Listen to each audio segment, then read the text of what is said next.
7 underrated non-fiction books. 7 books to get started with your non-fiction reading journey. 7 books that will give you a lot of perspective around productivity, wellness, thinking, and all this sort of stuff. That's what we are going to be seeing in today's video. Let's get started.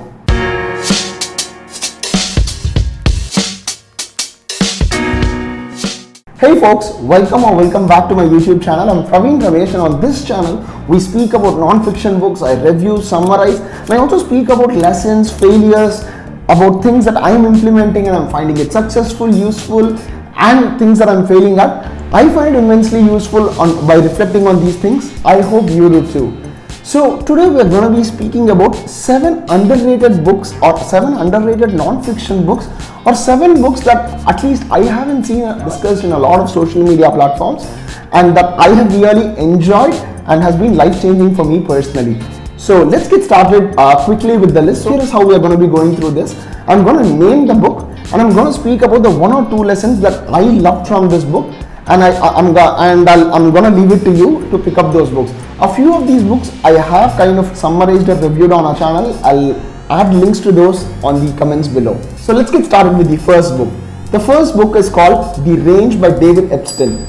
So Range is an amazing book that kind of speaks about why late specializers excel far better in life as compared to someone who starts by specializing at a very young age.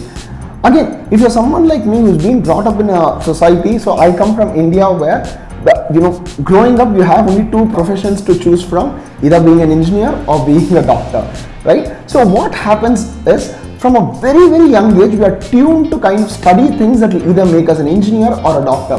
Whereas David argues that late specializers, that is people who go on to specialize very late in their life, go on to be much more successful as compared to people who specialize at a very young age.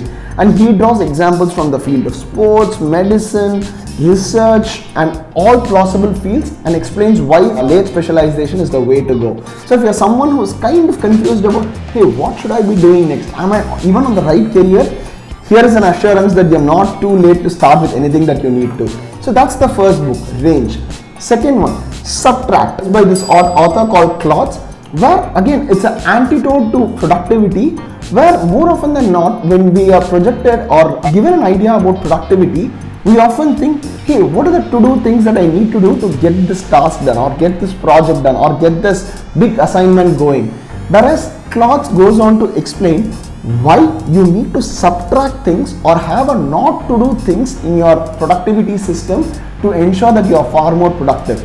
Again, he goes on to explain the economic, cultural, historical conditioning that makes us to add things on top of each other as compared to subtracting things. This is a short, a crispy, and a very punchy read.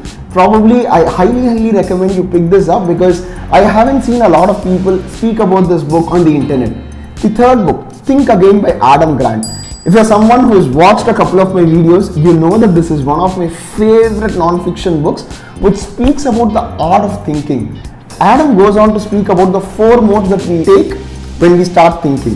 The preacher, the politician, the prosecutor, all of this which lead us to think a certain way, and taking the scientist mode where you take in all the facts and figures and start thinking objectively. So that's the third book recommendation that I have for you.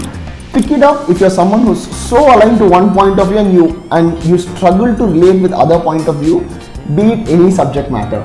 The fourth one, Thinking in Bets by Annie Duke. Again, this is a book that we have reviewed in our channel, which speaks about the art of decision making and why we shouldn't equate the quality of decisions with the quality of the outcomes that we have. The reason, as with every decision, there are a lot of things that you don't control, and we take decisions too close to our heart and we start evaluating, that's a wrong decision, maybe I should have done this, maybe I should have done that. Annie beautifully lays out a lot of frameworks that will make you a much better decision maker and will also make you look at yourself with some more self-love. The fifth book is The One Thing, again by Gary. Again, a book review that we have done on our channel, is the book that I recommend everyone to read when they are starting out with their productivity journey.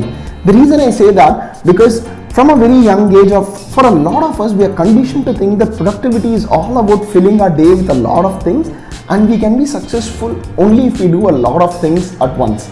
right?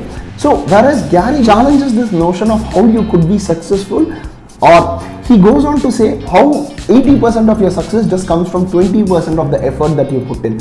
So it's a highly recommended read. If you're, in fact, I would say of all the books that we have seen till now, if there is one book that I would recommend you to get started with, it's The One Thing, because it challenges the very notion of how you could be successful, and it tells you why you need to focus on the one or two things for you to have a very roaring success in whatever you are doing.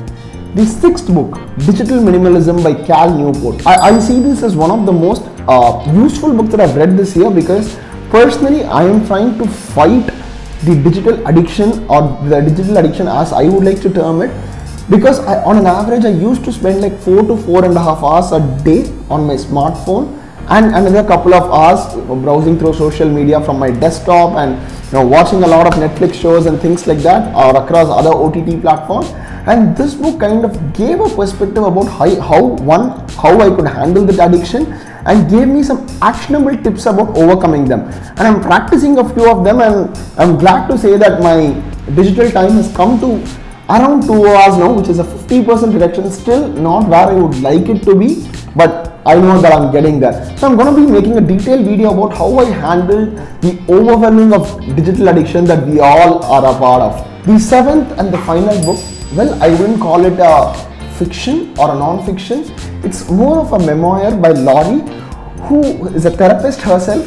Once she goes through a tough time, and she speaks about how she handles it by going through a therapist, and she takes, if I remember it right, the story of 4 other people that she is helping with therapy, and then speaks about those experiences in a slightly funny and a very breezy read. So these are the 7 books that I highly recommend you get started if you're just getting started with your non-fiction journey. So just to kind of quickly have a breeze through: Range, Subtract, Think Again by Adam Grant, Thinking in Bets, The One Thing, Digital Minimalism, and Maybe You Should Speak to Someone. Do let me know which of these books you're going to be picking up next, and do let me know if you enjoyed reading them. Until I see you in the next video, this is Praveen Ramesh signing off.